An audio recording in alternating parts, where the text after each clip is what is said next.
Hola, ¿cómo están? Bueno, es una alegría tener otra vez este momento de compartir la palabra y la reunión de adoración a Dios. Y quería compartir un versículo con ustedes y se encuentra en el libro de Joel, en la Biblia, en el capítulo 2, versículo 28 en adelante. Y dice así: después de esto derramaré mi espíritu sobre toda carne, y profetizarán vuestros hijos y vuestras hijas, y vuestros ancianos soñarán sueños, y vuestros jóvenes verán visiones. También sobre los siervos y sobre las siervas derramaré mi espíritu en aquellos días, y daré prodigios en el cielo y en la tierra, sangre y fuego y columnas de humo. El sol se convertirá en tinieblas y la luna en sangre, antes que venga el día grande y espantoso de Jehová. Y todo aquel que invocare el nombre de Jehová será salvo, porque en el monte de Sión y en Jerusalén habrá salvación, como ha dicho Jehová, y entre el remanente al cual él habrá llamado. Y bueno, qué bueno que el Señor hoy nos da una palabra de esperanza. Dice, después de todo esto, quizás de todo esto que estamos pasando, de todo lo que quizás estás pasando como familia, pero también como país, ¿no? Como a nivel mundial, todas estas aflicciones que estamos pasando, dice el Señor que está esperando también de visitar a aquellos que le buscan. Dice que Él derrama su Espíritu Santo en aquellos que le buscan, toda carne, dice. Y el que invoca el nombre del Señor será salvo. ¿Sabes? Dios quiere que todos seamos salvos. Salvos de la ira venidera, de lo que vendrá, de un juicio eterno.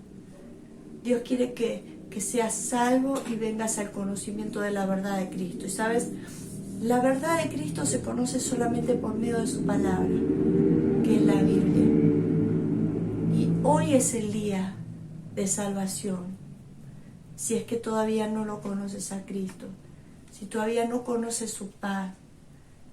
Dios murió, envió a su Hijo unigénito para morir por nosotros, para darnos salvación, para darnos vida eterna y para darnos de su Espíritu Santo, para poder sobrellevar todo este tiempo de aflicción que estamos pasando.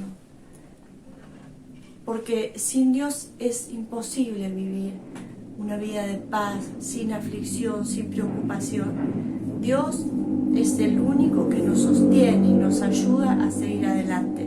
Yo te invito que hoy aceptes a Jesús en tu corazón, aceptes este sacrificio que hizo Jesús por ti, para que vos seas libre del pecado, libre de la condenación, libre de aquellas cosas que te están atando.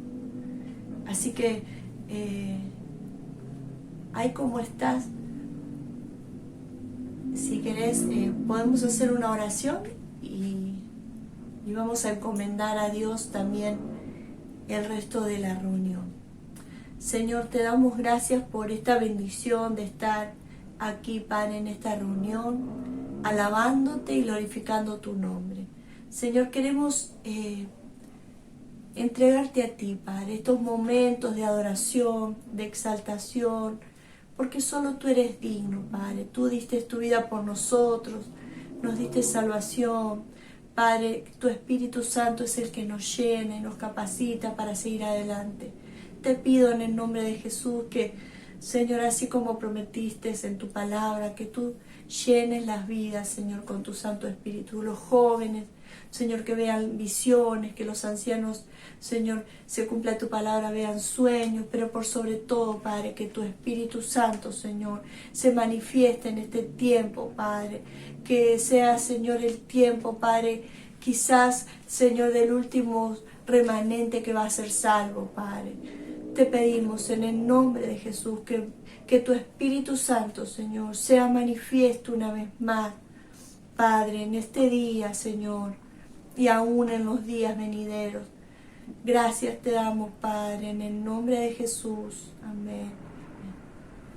Y quería recordarte también que el lunes, quiero invitarte también, mejor dicho, que el lunes vamos a tener una reunión especial con una visita también por las redes, ¿no? En Facebook Live y las redes, una pastora amiga de México, Roxana Lamas. Así que bueno, me gustaría que puedan estar compartiendo.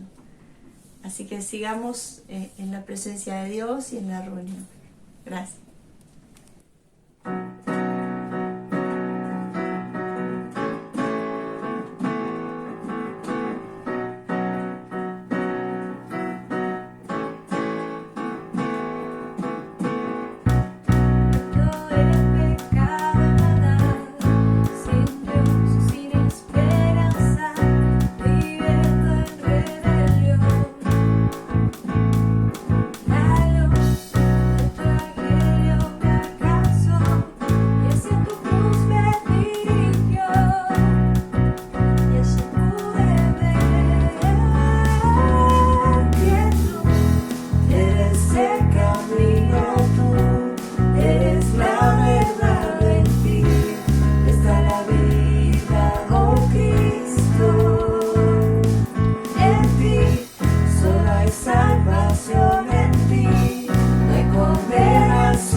preciosa paz.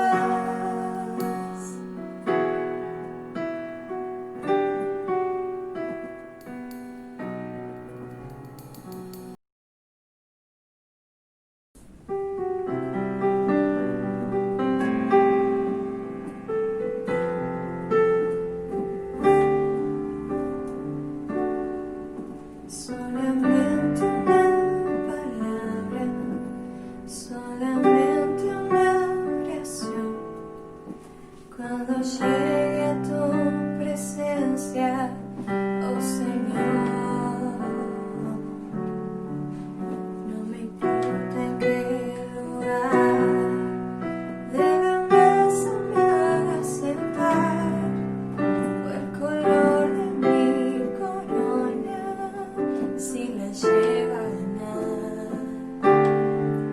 Solamente una palabra, si es que aún me queda voz, y si logro articularla en tu presencia. No te quiero hacer preguntas, solo una petición.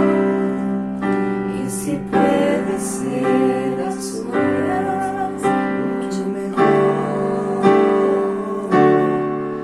Solo déjame mirarle cara a cara y perderme como miro en tu mirada, y que pase mucho tiempo sin que nadie diga nada. Solo déjame mirarte cara a cara, que se ahogue mi recuerdo en tu mirada. Quiero amarte en el silencio y sin palabras, y que pase mucho tiempo sin que nadie diga nada. Solo déjame mirarte cara a cara.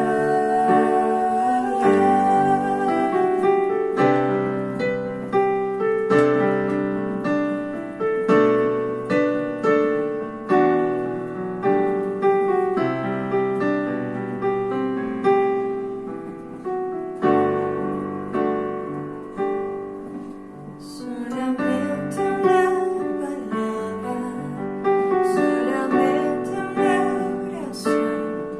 Cuando llegue a tu presencia, oh Señor, no me importa en qué lugar de la mesa me hagas sentar, o el color de mi corona, si la lleva a ganar. Solamente una palabra, solamente una oración. Cuando llegue a tu presencia, oh Señor, no me importa en qué lugar de la mesa me hagas sentar, el color de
Buenas tardes, saludamos a todos con paz de Dios, a todos aquellos que nos escuchan. En esta tarde les invito a que podamos juntos eh, recibir la palabra del Señor y a indagar en las Santas Escrituras. El texto que utilizaremos en esta noche será Primera de Tesalonicenses 4:16. Dice así la palabra del Señor que leeremos en el nombre del Padre, del Hijo y del Espíritu Santo. Porque el Señor mismo, con voz de mando, con voz de arcángel y con trompeta de Dios, descenderá del cielo, y los muertos en Cristo resucitarán primero. En la prédica anterior, domingos anteriores, les mencioné acerca de las 7 declaraciones del Apocalipsis que nos habla acerca de, he aquí, en breve vengo. Esto acentúa el regreso inminente de nuestro Señor y Salvador Jesucristo a la tierra, y por lo tanto, cuando menciona el número 7 es número de perfección. El interrogante es por qué es importante leer el libro de Apocalipsis. Si analizáramos en reglas generales, este libro contiene más promesas, galardones y bienaventuranzas que cualquier otro libro de la Biblia. ¿Sabía usted que en el Apocalipsis existen 7 bienaventuranzas? Vamos a descubrir las bienaventuranzas del Apocalipsis. En primer orden, ya analizamos prédicas anteriores acerca de Apocalipsis 1:3, donde dice, bienaventurado el que lee y los que oyen. Este pasaje realmente finaliza con una triple bendición. Y vamos a observar. Dice, la persona que lea estas palabras será bienaventurada o bendita. En esta bendición, ¿no? O sea, el lector que se menciona acerca del que lee, es el lector, por supuesto no es el lector privado, ¿no? Perdón, sino aquel que lee públicamente la palabra de Dios en presencia de una congregación. O sea, es bienaventurado aquel que lee. O sea, tenemos que tener presente que cuando se relata esto, habla acerca de, y en el contexto, ¿no?, del culto judío, ¿no?, la lectura escrita era el centro de cualquier culto en las sinagogas, de sinagoga judía. La escritura se leía en las sinagogas judías y en la congregación, o sea, se elegían 7 miembros que eran comunes, normales, y aún así estaban presentes siempre un sacerdote o un levita que se les concedía a ellos la prioridad de la lectura. Y la iglesia cristiana adopta esta costumbre en el orden de la sinagoga. O sea, la lectura escrita siguió, por supuesto, ocupando una parte central del culto. Un reconocido historiador, Justino Mártir, nos ha dejado la descripción más antigua de cómo era un culto en la iglesia primitiva. Incluía la lectura de las memorias de los apóstoles y aún también, es decir, por lo tanto, de los evangelios, y asociaban también los escritos de los profetas. Ahora, también Justino Mártir hizo una crítica en cuanto a esto, por supuesto, en sus escritos sobre la prescripción contra el desarrollo de los herejes, ¿no? ¿Verdad? De esta manera, él dijo estas palabras: el lector llega a ser con el tiempo a tener un cargo oficial en la iglesia. Y de esa manera, rápidamente, hoy es un diácono de la iglesia, mañana puede ser un obispo, ¿no? Y fácilmente de un concepto de un lector escalar. Y Tertuliano también hizo esta crítica, ¿no? Así puede suceder, dijo, que hoy hace uno de obispo y mañana otro, hoy es uno diácono y mañana lector. Entonces, la bendición de aquel que lee la palabra en público. Ahora, esto trae mucha bendición al narrar las Escrituras. La persona que oiga estas palabras, por supuesto, alcanza una bendición. Haremos y hacemos bien nosotros en recordar cuán privilegio nosotros tenemos en escuchar la palabra de Dios, por supuesto, en nuestra propia lengua. Es un privilegio por el cual se ha pagado un alto precio, ¿no? Muy elevado. Existieron personas que por esta causa de dejarnos la lectura de las Sagradas Escrituras tuvieron que dar la vida, ¿no? Para que se pudiera hoy tenerla de esta forma. Y saben, hasta el día de hoy se sigue luchando para establecer y dar las Escrituras en la propia lengua de la zona, del lugar, de las razas, de los pueblos, en la lectura a todo el mundo. Es una bendición tener la palabra escrita, es una bendición poder transmitir el mensaje para aquel que oye.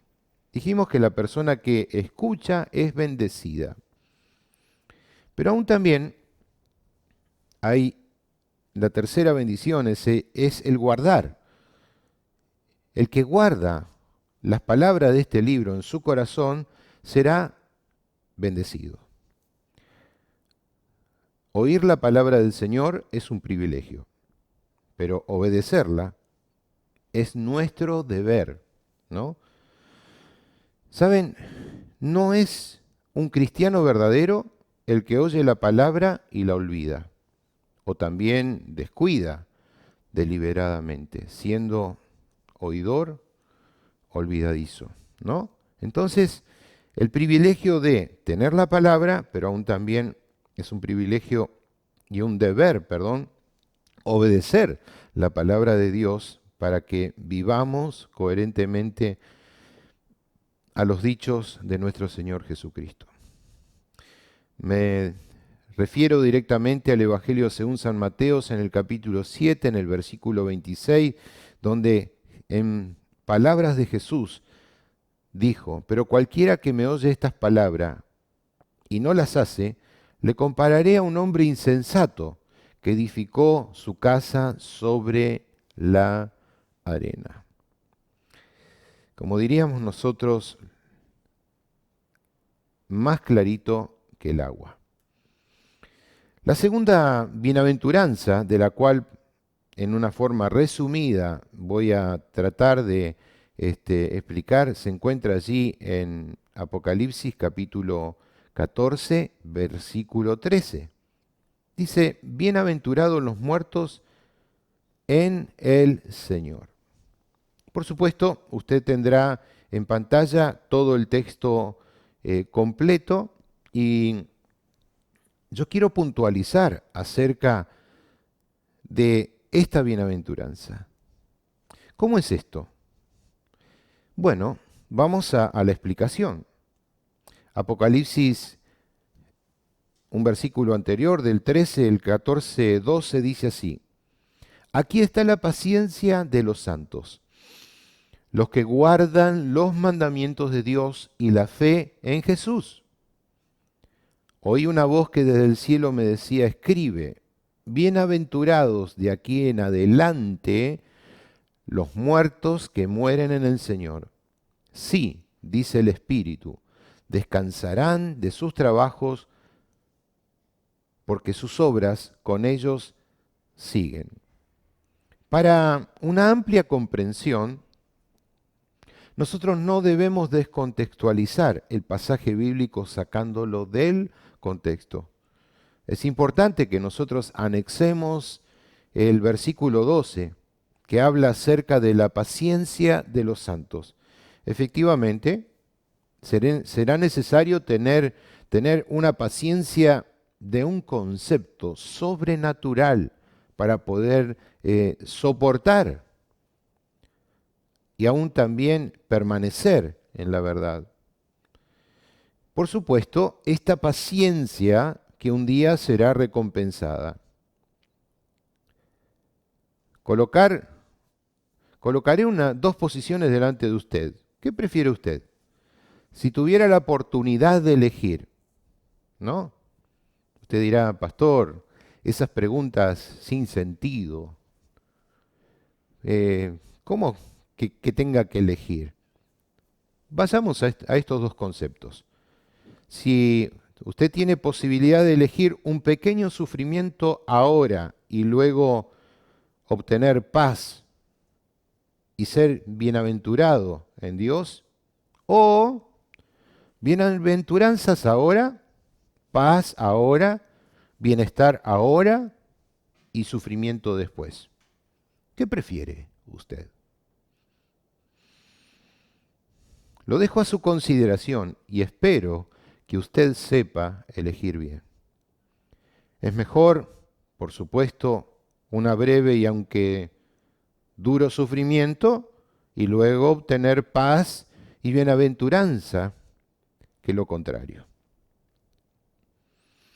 Después de las profecías terribles y aún también los terrores que están por venir y las terribles advertencias de los falsos, viene una promesa de gracia. Y este pasaje nos enseña, dice, bienaventurados los muertos que mueren en el Señor. La idea de morir en el Señor aparece más de una vez en el Nuevo Testamento. Y Pablo habla de los muertos en Cristo. Los muertos en Cristo. Por eso en Primera de Tesalonicenses, en el texto inicial, en el capítulo 4, versículo 16, dice, porque el Señor mismo con voz de mando, con voz de arcángel y con trompeta de Dios, descenderá del cielo y los muertos en Cristo resucitarán primero. O sea, el sentido de esta frase es, los que llegan al final, unidos a Cristo, los que llegan al final, unidos a Cristo. Todo se confabulaba para, por supuesto, apartarlos de Él, pero la felicidad suprema estaba reservada para los que llegan al final. Está reservada para aquellos que están inseparablemente unidos al Maestro, a nuestro Maestro, que nos amó y se entregó por nosotros. De esta manera, Él nos promete descanso, el descanso de nuestras tareas, de nuestras labores. Y el descanso es, por supuesto, mucho más suave cuando uno, a través del esfuerzo de seguir, continuar, que es agotador, llega a ese descanso apreciado, necesario para recobrar esas nuevas fuerzas. Dice el Señor, descansarán de sus labores. Gloria a Dios por esta promesa, ¿verdad? Que el Señor nos da a través del descanso que Él va a dar a cada uno de nosotros. Pero aún también en esta promesa, ¿no?, de bendición, dice, sus obras seguirán con ellos. O sea, aquí no está en el Apocalipsis enseñando acerca de que la salvación es por obras, pero debemos tener cuidado de entender bien lo que el apóstol Juan entiende por las obras. Él está hablando, el apóstol Juan, acerca de las obras de los efesios, o sea, su arduo trabajo, aún así como lo habla en Apocalipsis capítulo 2, versículo 2. El arduo trabajo y la perseverancia, dice este texto. Yo conozco tus obras y tu arduo trabajo y paciencia, y que no puedes soportar a los malos, y has probado a los que dicen ser apóstoles y no lo son, y los has hallado mentirosos.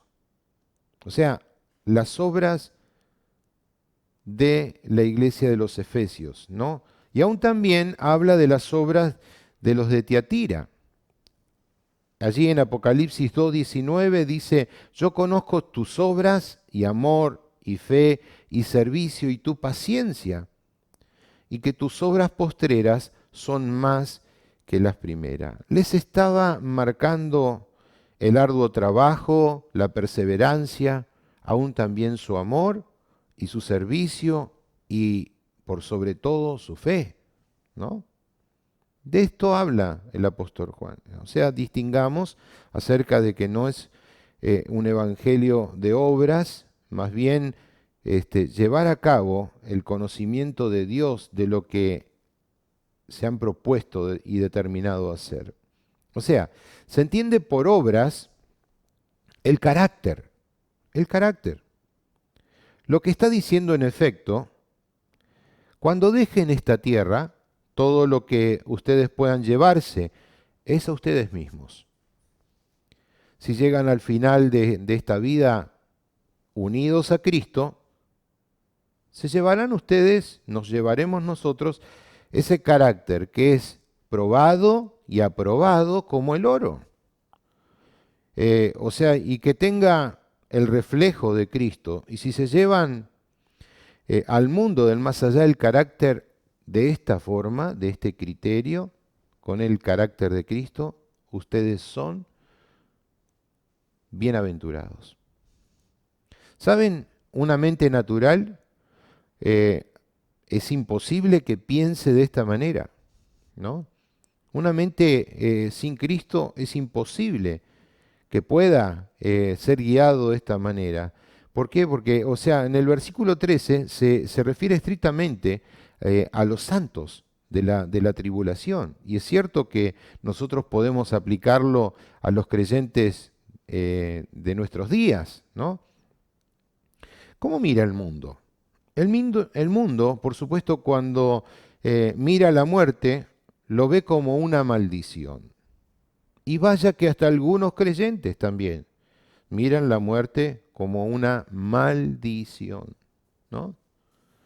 Poco tiempo atrás, en el fallecimiento de unos parientes, no faltó en el grupo familiar quien dijo, la muerte es una maldición, es un año maldito, ¿no? Y terrible tener una situación. Muchas personas ven así, de este criterio, la muerte como una maldición. Por supuesto, es así para el que no es salvo, pero para nosotros los cristianos es una bendición. El cristiano que muere es aquel que experimenta descanso y, por supuesto, aún también en espera de la recompensa. El incrédulo, no obstante, experimenta ¿qué? Tormento y la pérdida de todo. Sacando de lado, mis queridos hermanos, acerca de los mitos y aún también las expresiones que muchos cristianos adoptan acerca de cómo está la persona en el momento de fallecer. Hay muchas personas que se acercan a la persona que ha fallecido, dice, oh no, dice, está con Cristo porque su semblante es diferente, porque se nota el descanso, pero realmente el verdadero descanso del alma es el descanso que nos da el Señor, de estar seguros en Cristo, de tener y llevarnos el bien de su favor para toda la eternidad. Una persona que no tiene a Cristo en su corazón experimentará ese tormento eterno y por supuesto la pérdida de todo. Tercera bienaventuranza que quiero mencionarles, ya también hemos analizado en la prédica anterior acerca de las bodas del Cordero. Bienaventurados aquellos que son llamados a las bodas del Cordero. Apocalipsis capítulo 19, versículo 9. Simplemente en una pequeña reseña en este simbolismo, ¿no? El gozo de los salvos en la vida eterna que es presentado bajo la figura de aquellos que son convidados a la cena de las bodas. Y saben, como toda boda, las bodas son una ocasión de gran gozo y por eso sirven de figura del gozo que los redimidos tendremos en el cielo.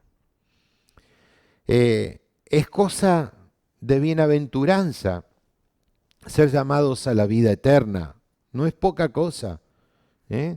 Somos llamados ahora por el Evangelio. Ahora somos llamados bienaventurados por las buenas noticias, ¿no?, del Señor a esa vida eterna. Y por lo tanto, nosotros debemos confiar en la declaración de esa bienaventuranza, porque están selladas por el Señor que nos dice, estas palabras son palabras verdaderas de Dios. Qué alegría saber que para nosotros los redimidos existe esta bienaventuranza de Apocalipsis 19, 9. Cuarta bienaventuranza. Dice Apocalipsis 26, dice, bienaventurados y santos los que tienen parte en la primera resurrección. Y aquí nos vamos a sentar un poquitito más para analizar este texto. Dice Apocalipsis 26, bienaventurados y santos y santo el que tiene parte en la primera resurrección. La segunda muerte no tiene potestad sobre estos, sino que estos serán sacerdotes de Dios y de Cristo y reinarán con él 1000 años. La quinta bienaventuranza declara, por supuesto, la bendición de aquellos que comparten la primera resurrección. Sobre estos, dice el texto más adelante, dice, la segunda muerte no tiene ningún poder. Pero para quienes son partícipes de la primera resurrección, dice, serán sacerdotes de Dios, seremos sacerdotes de Dios y de Cristo, mientras que reinemos con Él. Por lo tanto, su reino es su servicio a Dios y aún también a la humanidad. O sea, cuando la misma palabra nos indica que es primera, nos está indicando aún también que habrá más de una resurrección. No piensan así, por supuesto, los católicos y ortodoxos que no creen en esta resurrección y tampoco creen en el reino milenial de Cristo. Pero el texto dice que si hay una primera, se entienden que también existirá una segunda resurrección. Y con certeza, habrá dos resurrecciones sin contar la resurrección misma de Cristo Jesús. O sea, aquí no estamos incluyendo en esta revelación, ¿no?, lo que son las resurrecciones individuales de aquellos que han resucitado de muertos a vida, que tenemos muchos casos en la Biblia, ¿no? Resurrecciones individuales y que luego, por supuesto, murieron, como el caso de Lázaro. Lázaro fue resucitado, pero murió a posterior, sino que aquí estamos hablando de las resurrecciones, las cuales habrá para aquellos resucitados de vida o muerte eterna. Ahora, ¿por qué la importancia de esta doctrina y la enseñanza acerca de la resurrección? Miren, los corintios, a igual semejanza que los griegos, ¿no? Eran personas que tenían una mentalidad muy aguda, muy inquieta. Eran personas que eran aficionados a la filosofía y aún también eran de considerarse en la especulación. Y por supuesto, el que algunos de los miembros de la iglesia de Corinto participaban de ese espíritu y se comprobaba por la lectura de muchos de los textos, ¿no? Que Pablo veía en ellos una condición de superioridad, ¿no? Entonces, mirando la consideración de la especulación, con clara percepción, el apóstol, anticipándose a los hechos de esa influencia provocada por el espíritu de los griegos, ¿no? Estaba ocupado en estas cuestiones acerca que el evangelio llegara, ¿no? Y por supuesto se disipara toda aquella filosofía para que no tomara lugar, ¿no? Y quedara el evangelio retractado y aún también sin la efectividad del poder de Dios. En realidad, había muchas tendencias y algunos de los miembros de la iglesia de Corinto eran influenciados por esta antigua idea griega, ¿no? Relativa a la inmortalidad, según el cual ellos decían que el cuerpo perecía para siempre, mientras que el alma continuaba viviendo. En realidad, y según a esta doctrina, era bueno que el cuerpo pereciera, puesto que era una traba y aún también un obstáculo para el alma. Se enseñaban en la asamblea de Corinto que mientras que el alma o el espíritu vivía después de la muerte, el cuerpo desaparecía para siempre y no experimentaba resurrección alguna.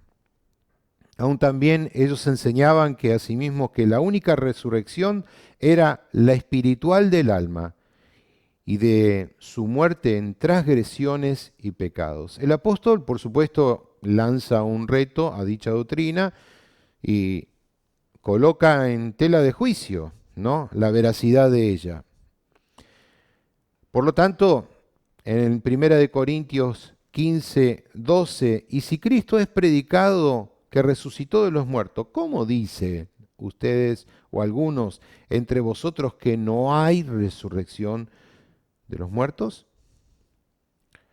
O sea, Pablo expone la verdadera doctrina y nos proporciona aún también a nosotros un capítulo completo acerca de la resurrección y el mensaje de la resurrección de la Biblia. El capítulo 1 de Corintios, capítulo 15. Usted puede buscar y leer este concepto tan claro acerca del apóstol Pablo, acerca de la resurrección. Analicemos un instante acerca de la naturaleza de la resurrección. Es suficiente fácil expresar la verdad y la realidad de la resurrección.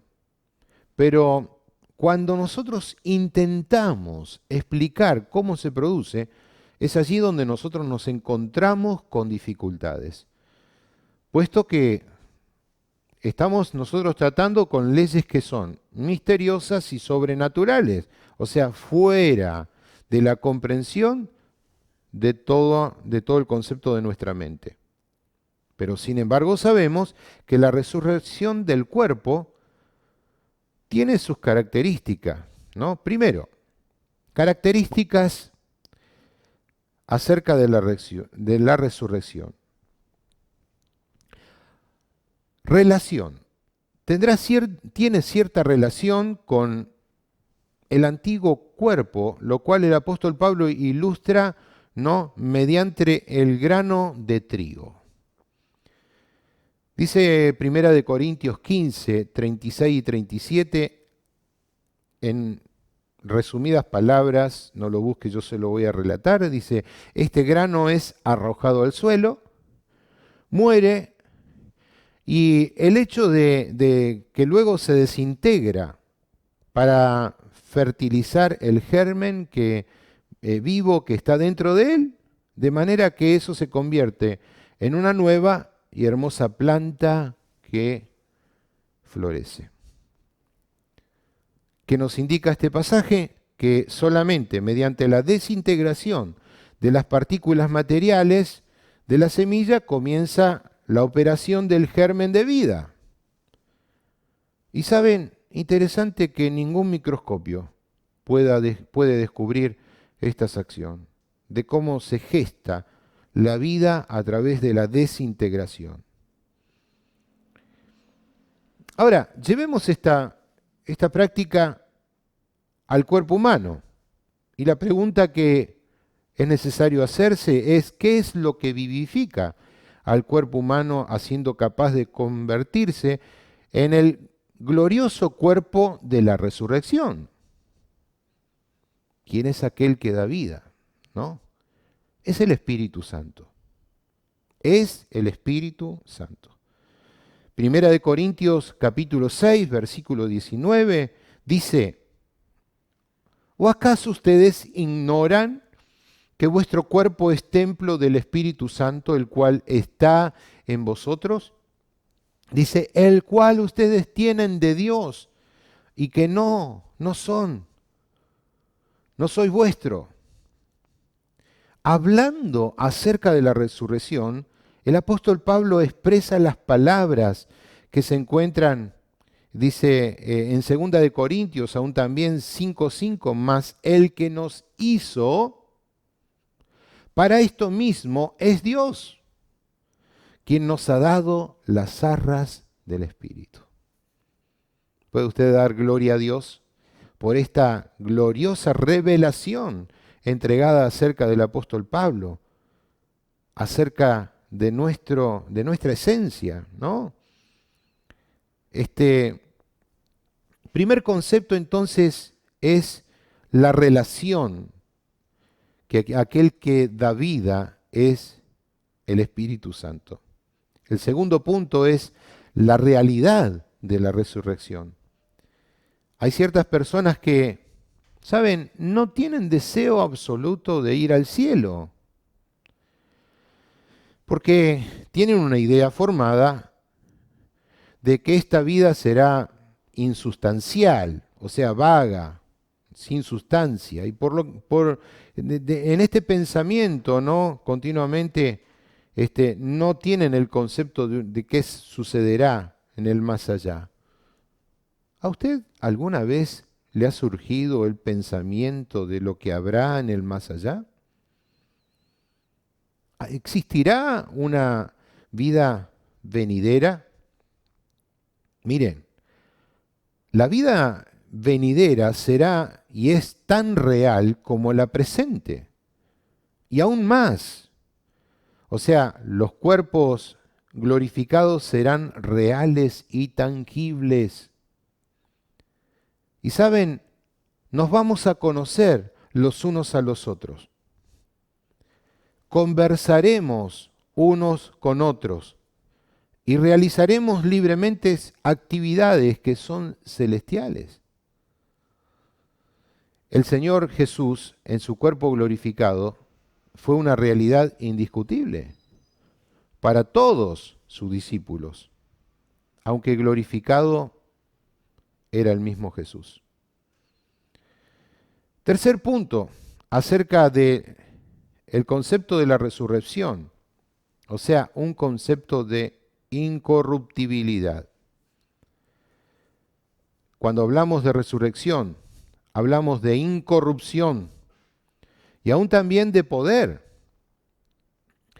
O sea, el cuerpo resucitado estará libre de enfermedad, libre de dolor, libre de toda debilidad y aún también libre de la muerte misma. No existe la muerte en un cuerpo resucitado.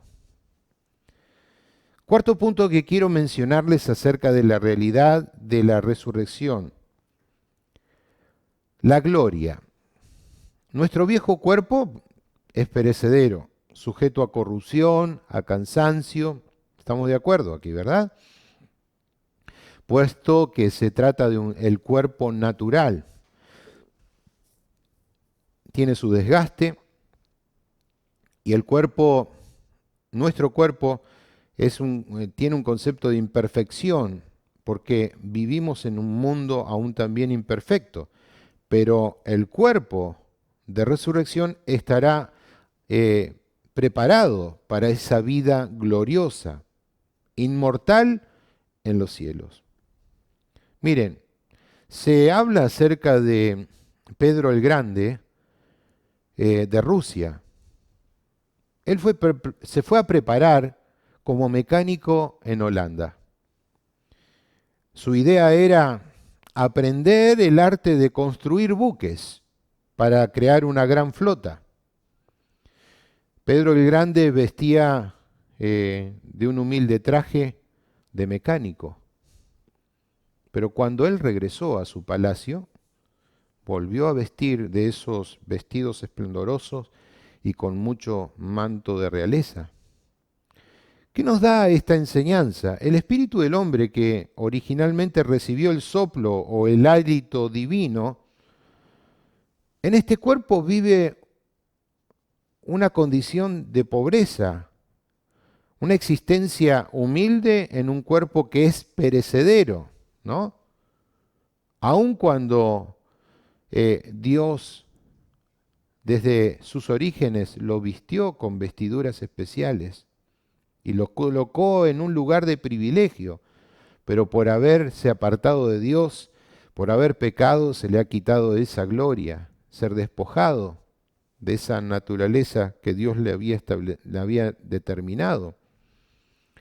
Pero la importancia es volver a ese origen con el nuevo nacimiento, ¿no? Y por lo tanto, Filipenses en el capítulo 3, versículo 21 dice, el cual dice, transformará el cuerpo de la humillación nuestra para que sea semejante, dice, al cuerpo de la gloria suya, por el poder con el cual puede también sujetar a sí mismo todas las cosas.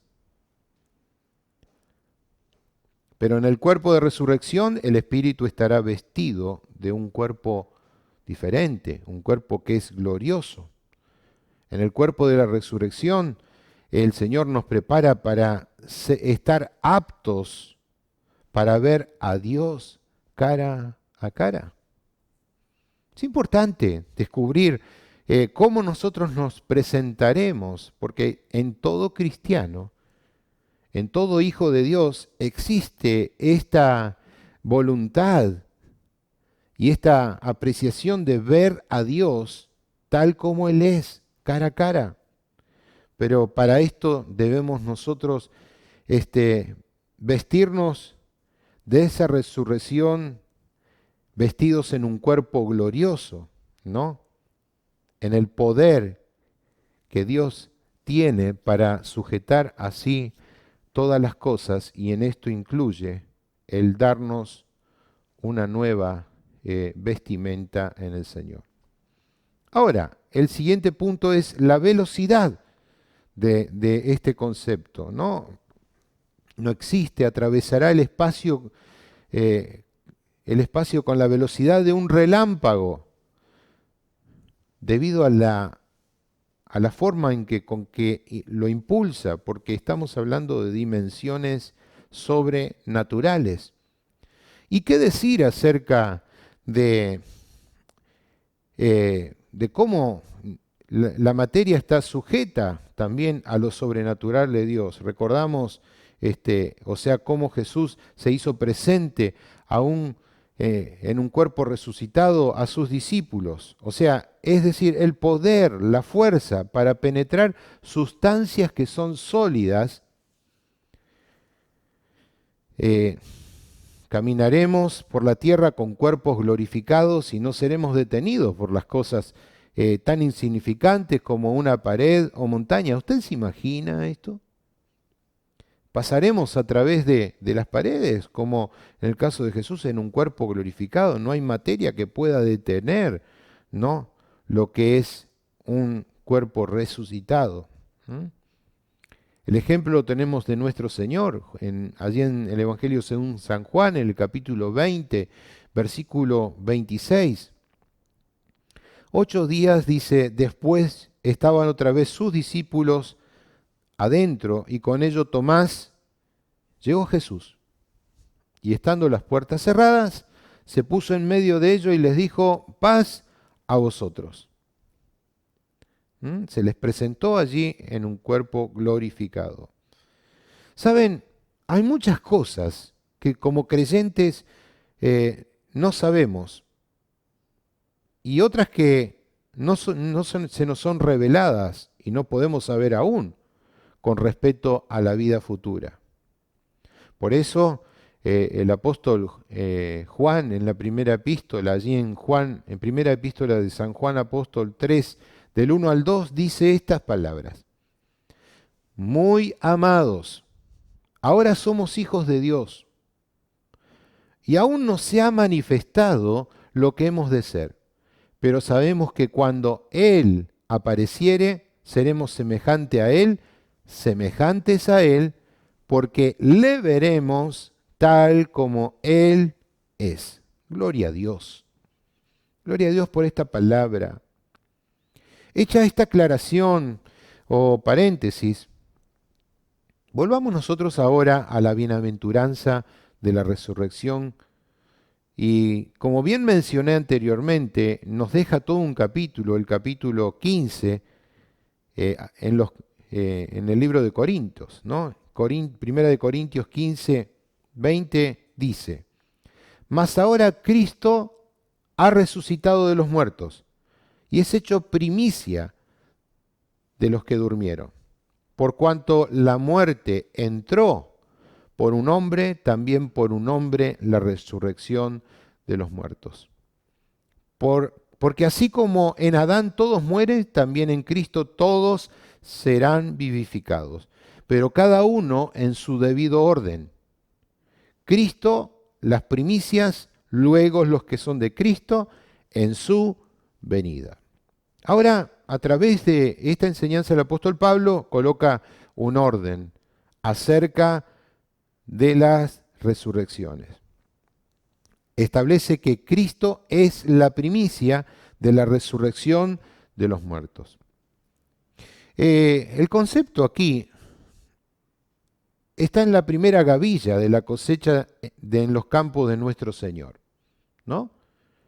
Cuando hablamos de gavilla, hablamos de un manojo de trigo, de cebada, que es colocada en manojos en una forma ordenada, ¿no?, sujeta, por medio de una medida que dice que era menor a un haz. El haz es un patrón de medida de la cual se colocaba tanto la cebada como el trigo, se apretaba, era bien apretada, y eso era entregado como primicia, ¿no? Este también es un pasaje quizás sumamente difícil, porque en cuanto a la cosecha de los campos, ¿no?, la primera gavilla,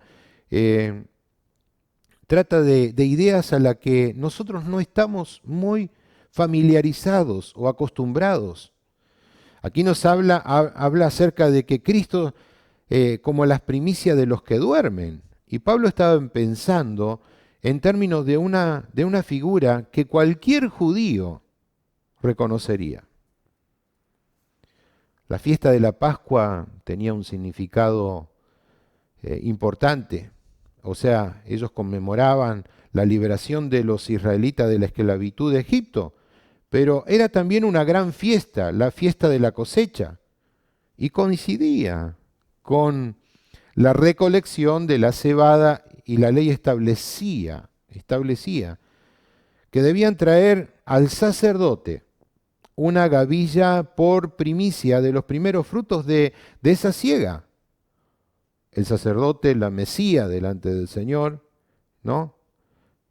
Esa gavilla delante del Señor era aceptada, y el día después del día de reposo la ofrecía. Algunas gavillas de cebada se habrían segado en tierras que eran comunales, o podríamos decir populares, y traían de esas primicias de todo lugar del país, del norte, del sur, y traían para ofrecer. Y cuando se segaba la cebada, se traía al templo. Allí separaban el grano de la paja, la batían con cañas suaves para no destrozarla demasiado. ¿Qué se hacía luego? Se tostaba el grano en una parrilla de forma que no se la tocara, no la quemara el fuego. Después se aventaba, ¿no? Se tiraba hacia el aire para quitar la paja, y luego se molían el grano en un molinillo de cebada, y se ofrecía la harina a Dios. Eso eran las primicias. Cristo, como primer fruto, nos dice que Él nos garantiza con su propia resurrección las de los demás. Gloria a Dios. Esta seguridad que nos da nuestro Señor. Por eso dice Cristo, primicia de los que durmieron. Y en el segundo orden, el apóstol habla y dice, y luego los que son de Cristo, ¿no? Primera de Corintios 15, 23, pero cada uno en su debido orden. ¿Cuántos saben ustedes que Dios es orden? Aún en esto, Dios se tomó el tiempo indicado por nuestro Señor Jesucristo de colocar el orden establecido para nuestra resurrección. Cada uno a su debido orden. Cristo las primicias, y luego los que son de Cristo en su venida. Y aquí nos habla de esta segunda resurrección, que es la siega de la mies del Señor. En esta resurrección resucitaremos todos los santos, toda la iglesia de Jesucristo, de la cual vos y yo debemos ser parte. Y será esa iglesia resucitada la que juzgará al mundo entero. Porque está escrito en 1 Corintios 6:2 que dice, ¿o no sabéis que los santos han de juzgar al mundo? Y si el mundo ha de ser juzgado por vosotros, dice, ¿sois indignos de juzgar cosas muy pequeñas? ¿O no sabéis que hemos nosotros de juzgar a los ángeles? ¿Cuántos más las cosas de esta vida? ¿Cuándo sucederá esto? Sucederá en el tiempo del arrebatamiento de los creyentes. En tercer lugar, resucitarán todos que hayan muerto por Cristo en la gran tribulación, o sea, en el tiempo del señorío del anticristo, en la última semana que habla Apocalipsis 24. Y esta será la siega de las espigas de los sembrados. Esto se va a verificar al final de la semana, al tiempo de la venida de Cristo a la tierra. Resumiendo, podríamos profundizar aún mucho más, pero dos resurrecciones aparte de la de Cristo, considerada como la primera resurrección, la siega de la mies del Señor y la siega de las espigas. Recuerde que todos estos acontecimientos tendrán lugar antes del milenio. En la próxima reunión hablaremos acerca del reino milenial, que es también conocida como la resurrección de los justos. ¿Dónde está escrito esto? Lucas 14:14 nos dice, y serás bienaventurado, porque ellos no te pueden recompensar, pero te será recompensado en la resurrección de los justos. Quienes participan de esta resurrección, por supuesto, hay una consideración de calificación, y la calificación es bienaventurados, felices y santos. Son aquellos los que resucitarán para vida eterna. Juan 5:28 dice, no os maravilléis de esto, porque vendrá hora cuando todos los que están en los sepulcros oirán su voz. Versículo 29, y los que hicieron lo bueno saldrán a resurrección de vida, mas los que hicieron lo malo a resurrección de condenación. Aquí muestra otro concepto de resurrección. Resurrección para vida y resurrección para condenación. Segunda de Corintios 4:16 dice, por tanto, mire y recibamos esta exhortación del apóstol Pablo, no desmayemos. Antes, aunque este nuestro hombre exterior se va desgastando, el interior no obstante se renueva de día en día. Porque esta leve tribulación momentánea produce en nosotros cada vez más excelente y eterno peso de gloria. No mirando nosotros las cosas que se ven, sino las que no se ven. Pues las cosas que se ven son temporales, pero las que no se ven son eternas. Nos habla acerca de no desmayar. O sea, ¿cómo podemos no desmayar cuando colocamos nuestra vista en las cosas eternas?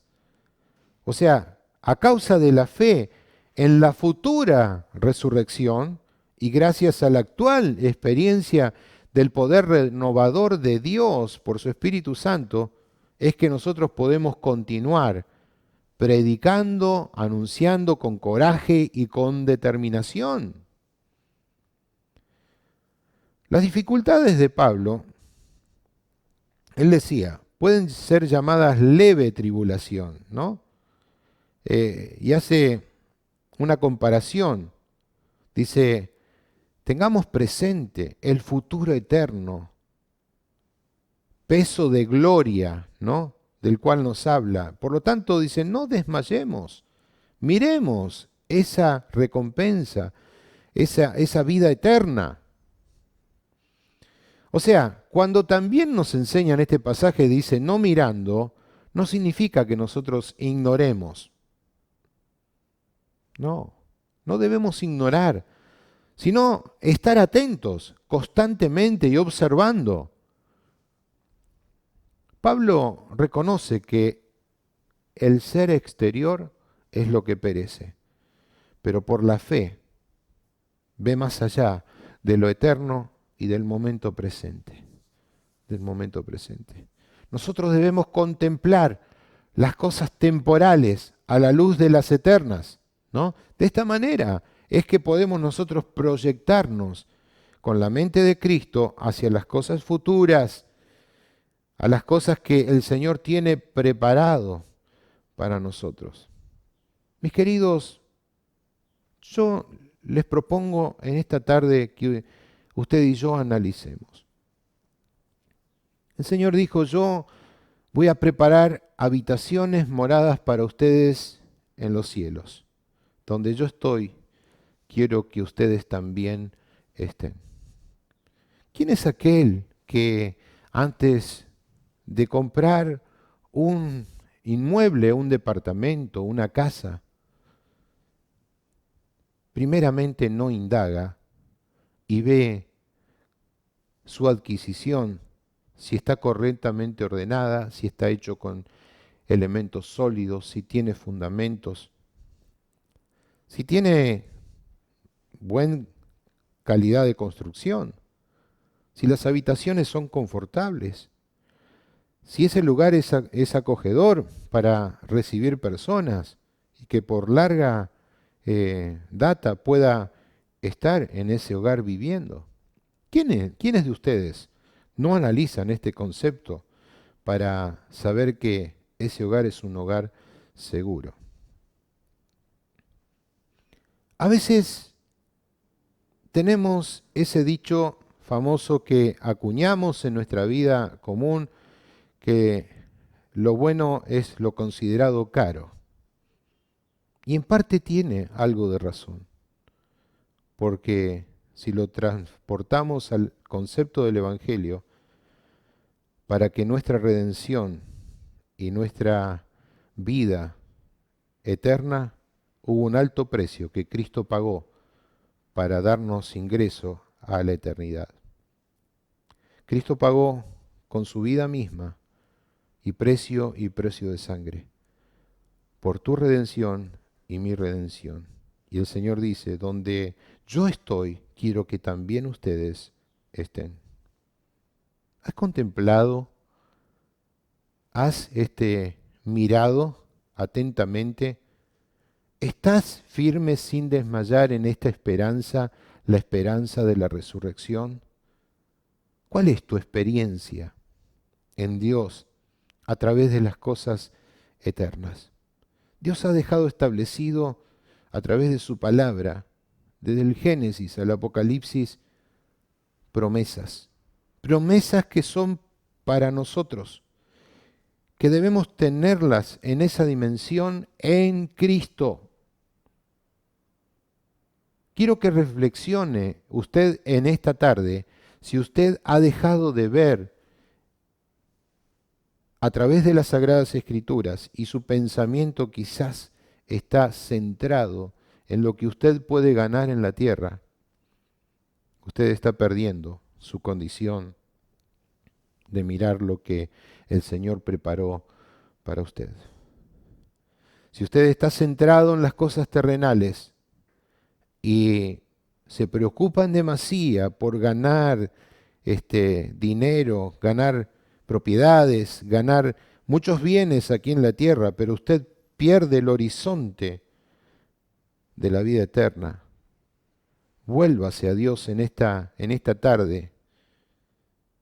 Adore a Dios, reconozca que todo lo que tenemos en Él es para alcanzar el favor de la gracia de nuestro Señor y Salvador Jesucristo, y que podamos nosotros ser parte de esta primera resurrección, de esta primera resurrección.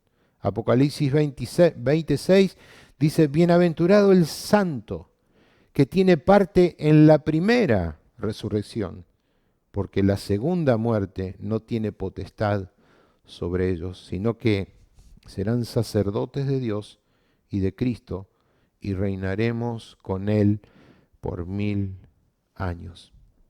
Que el Señor te ayude, que el Señor me ayude a poder comprender la importancia de la vida eterna permanente en Cristo Jesús, Señor nuestro. Padre, te damos gracias en esta tarde por el privilegio de anunciar tu palabra. He aquí, Señor, nuestra vida en tus manos.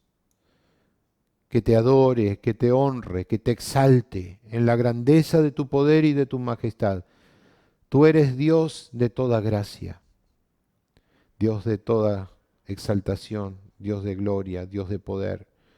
Gracias, Señor, por Jesucristo, por tu Hijo, que tú mandaste a la tierra para redimirnos y sacarnos de la maldición que pesaba sobre nosotros para coronarnos juntamente contigo. Como sacerdotes y como reyes, Señor, reinaremos contigo por la eternidad. Bendice a tu pueblo, Señor. Bendice a aquel que oye, Señor. Bendice a aquel que escudriña y guarda tu palabra, Señor. Bendice, Señor. Sean benditos aquellos que son parte de esta primera resurrección. En esperanza, Señor, creemos, Padre, en espera de estos acontecimientos futuros. Gracias, Padre, por la esperanza de vida que tú nos das. Te adoramos, Jesús, en el nombre que es sobre todo nombre. Amén y amén. El Señor les bendiga, les guarde, salúdese con bendita paz del Señor hasta nuestra próxima reunión.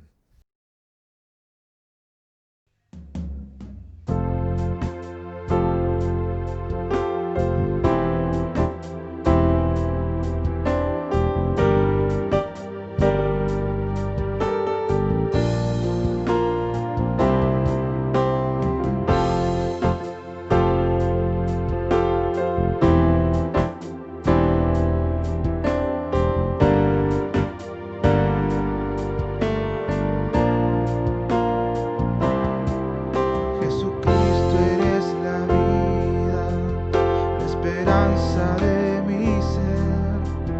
Disipaste mis temores con tu amor. Sobre todo principado, sobre toda potestad, sobre toda autoridad, eres Señor. Jesucristo, eres la vida, la esperanza de mi ser. Disipaste mis temores con tu amor. Sobre todo principado, sobre toda potestad, sobre toda autoridad, eres Señor. Te bajaron de esa cruz, dispusieron para ti esa solitaria tumba que no pudo detenerte. No, no, no. Yo me regocijo en ti, Jesucristo, eres en mí, el camino, la verdad y la vida. Todo aquel que crea en ti, vida eterna tendrá. Eres la resurrección, eres la vida.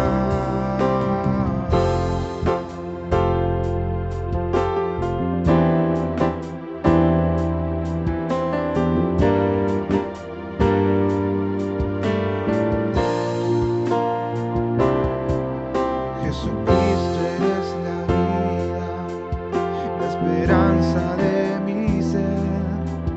Disipaste mis temores con tu amor. Sobre todo principado, sobre toda potestad, sobre toda autoridad, eres Señor. Te bajaron de esa cruz, dispusieron para ti esa solitaria tumba que no pudo detenerte. No, no, no. Yo me regocijo en ti, Jesucristo, eres en mí, el camino, la verdad y la vida. Todo aquel que crea en ti, vida eterna tendrá. Eres la resurrección, eres la vida. Yo me regocijo en ti, Jesucristo, eres en mí, el camino, la verdad y la vida.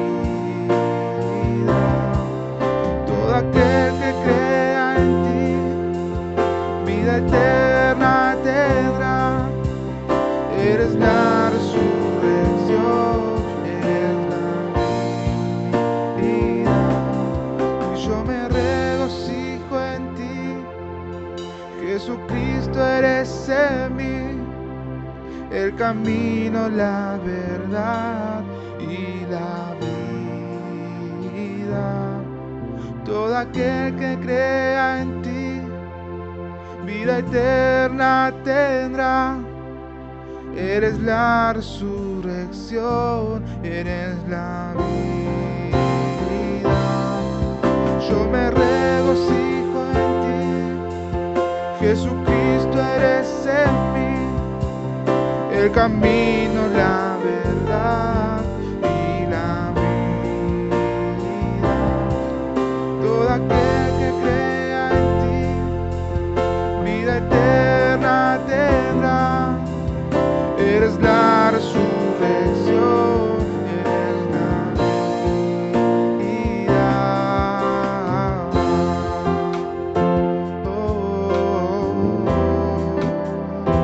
Tú eres la vida, Señor.